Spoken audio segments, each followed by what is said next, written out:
ಮಾಜಿ ಉಪಸಭಾಧ್ಯಕ್ಷ ಜೆಕೆ ಕೃಷ್ಣಾರೆಡ್ಡಿ ಹೇಳಿಕೆ ಇದು. ಜಿಲ್ಲಾಡಳಿತ ಭವನದ ಮುಂದೆ ಪ್ರತಿಭಟನೆ ನಡೀತಾ ಇದೆ.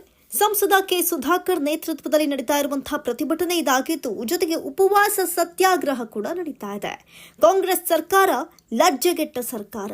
ಮಾನ ಮರ್ಯಾದೆ ಎಂಬುದು ಕಾಂಗ್ರೆಸ್ ಸರ್ಕಾರಕ್ಕಿಲ್ಲ. ಕಾಂಗ್ರೆಸ್ ಸರ್ಕಾರದ ವಿರುದ್ಧ ಕಿಡಿಕಾರಿದ್ದಾರೆ ಮಾಜಿ ಶಾಸಕ. ವಿಧಾನಸಭಾ ಚುನಾವಣೆಯಲ್ಲಿ ನಡೆದಂತಹ ಸಂದರ್ಭದಲ್ಲಿ ರೈತರ, ದಲಿತರ, ಹಿಂದುಳಿದ ವರ್ಗದ ಜನರ ಬದುಕನ್ನ ಕಟ್ಟಿಕೊಡ್ತೇವೆ ಅಂತ ಅಧಿಕಾರಕ್ಕೆ ಬಂದಿದ್ದಾರೆ. ಆದರೆ ಈಗ ಬಹುತೇಕ ಜಿಲ್ಲೆಗಳಲ್ಲಿ ರೈತರು ಬದುಕ್ತಾ ಇರೋದು ಹೈನುಗಾರಿಕೆಯಲ್ಲಿ. ಆದರೆ ಬೆಲೆ ಏರಿಕೆ ಮಾಡಿದೆ. ಇದೇನಾ ರೈತರಿಗೆ ಬದುಕು ಕಟ್ಟಿಕೊಡೋದು? ಕರ್ನಾಟಕ ಜನತೆ ಹೆಚ್ಚಾಗಿ 50 ಗ್ರಾಂ ಕೊಡಿ ಅಂತ ಕೇಳಿದ್ರಾ? ಮಾನ ಮರ್ಯಾದೆ ಇಲ್ಲದ ಲಜ್ಜೆಗೆಟ್ಟ ಸರ್ಕಾರ ಅಂದ್ರೆ ಅದು ಕಾಂಗ್ರೆಸ್. ಗ್ಯಾರಂಟಿಗಳನ್ನ ಘೋಷಣೆ ಮಾಡೋದಕ್ಕೆ ನಾವು ಕೇಳಿದ್ವಾ? ಕಾಂಗ್ರೆಸ್ ಸರ್ಕಾರದ ವಿರುದ್ಧ ಕಿಡಿಕಾರಿದ್ದಾರೆ ಮಾಜಿ ಶಾಸಕ ಹಾಗೂ ಮಾಜಿ ಉಪಸಭಾಧ್ಯಕ್ಷ.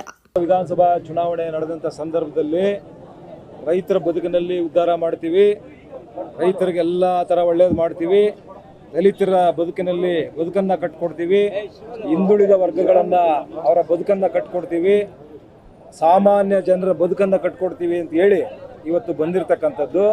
ಇವತ್ತು ನಾವು ಯಾವಾಗಲೂ ಕೂಡ ಎಲ್ಲ ಪಕ್ಷದ ರಾಜಕಾರಣಿಗಳು ಕೂಡ ಹೇಳ್ತೇವೆ, ಏನು ಈ ದೇಶದ ಬೆನ್ನೆಲುಬು ರೈತರು ಅಂತ.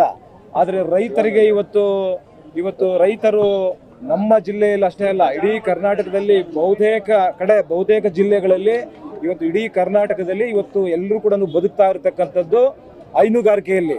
ಇವತ್ತು ಹೈನುಗಾರಿಕೆಯಲ್ಲಿ ಬದುಕ್ತಾ ಇರ್ತಕ್ಕಂಥ ರೈತರಿಗೆ ಉತ್ತೇಜನ ಕೊಡಬೇಕೇ ಹೊರತು ಇವತ್ತು ರೈತರ ಹೆಸರು ಹೇಳ್ಕೊಂಡು ನೀವತ್ತು ಸರ್ಕಾರ ರಚನೆ ಮಾಡಿದ್ರಲ್ಲ, ಇವತ್ತು ಒಂದು ಕಡೆ ರೈತರಿಗೆ ಇವತ್ತು ನೀವು ಅದನ್ನ ₹2 ಕಡಿತ ಮಾಡಿರ್ತಕ್ಕಂಥದ್ದು, ಇನ್ನೊಂದು ಕಡೆ ಗ್ರಾಹಕರಿಗೆ ₹2 ಹೆಚ್ಚು ಮಾಡಿರ್ತಕ್ಕಂಥದ್ದು. ಇದೇನಾ ನೀವು ಹೇಳಿರ್ತಕ್ಕಂಥದ್ದು?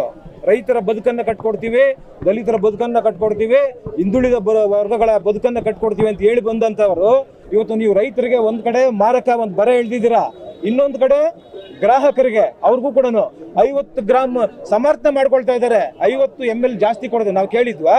ರೈತರು ಕೇಳಿದ್ರಾ? ಕರ್ನಾಟಕ ರಾಜ್ಯದ ಜನ ಕೇಳಿದ್ರಾ? 50 ಗ್ರಾಂ ಹೆಚ್ಚು ಎಕ್ಸ್ಟ್ರಾ ಕೊಡಿ, ₹2 ಎಕ್ಸ್ಟ್ರಾ ತಗೊಳ್ಳಿ ಅಂತ. ಮಾನ ಮರ್ಯಾದೆ ಇಲ್ಲದೆ ಇರ್ತಕ್ಕಂಥ ಲಜ್ಜೆಗೆಟ್ಟ ಸರ್ಕಾರ ಇದು. ನಾವು ಕೇಳಿದ್ವೇನ್ರಿ? ನಾವು ಕೇಳಿಲ್ಲ. ಆದ್ರೆ ನೀವು ಏನ್ ಮಾಡಿದ್ರಿ? ರೈತರ ಬದುಕನ್ನ ಕಟ್ಕೊಡ್ತೀವಿ ಅಂತ ಹೇಳಿ ಇವತ್ತು ರೈತರಿಗೆ ಮಾರಕ, ರೈತರಿಗೆ ಬರ ಎಳೆದಿದ್ದೀರಾ. ಲಜ್ಜೆಗೆಟ್ಟ ಸರ್ಕಾರ. ನೀವು ಎರಡೂ ರೀತಿಯಲ್ಲಿ ನೀವು ಈ ಹಣವನ್ನ ನೀವು ಗ್ಯಾರಂಟಿಗಳಿಗೆ ಬಳಸ್ತಾ ಇದ್ದೀರಾ. ನಾವ್ ಹೇಳಿದ್ವಾ ಗ್ಯಾರಂಟಿಗಳು ನೀವು ಘೋಷಣೆ ಮಾಡಿ ಅಂತ ಹೇಳಿದ್ವಾ? ಅಥವಾ ಈ ದುಡ್ಡನ್ನ ತಗೊಂಡು ಅಲ್ಲಿ ಹಾಕಿ ಕೊಡಿ ಅಂತ ಕೇಳಿದ್ವಾ? ಯಾರು ಹೇಳಿದ್ರು ನಿಮ್ಗೆ?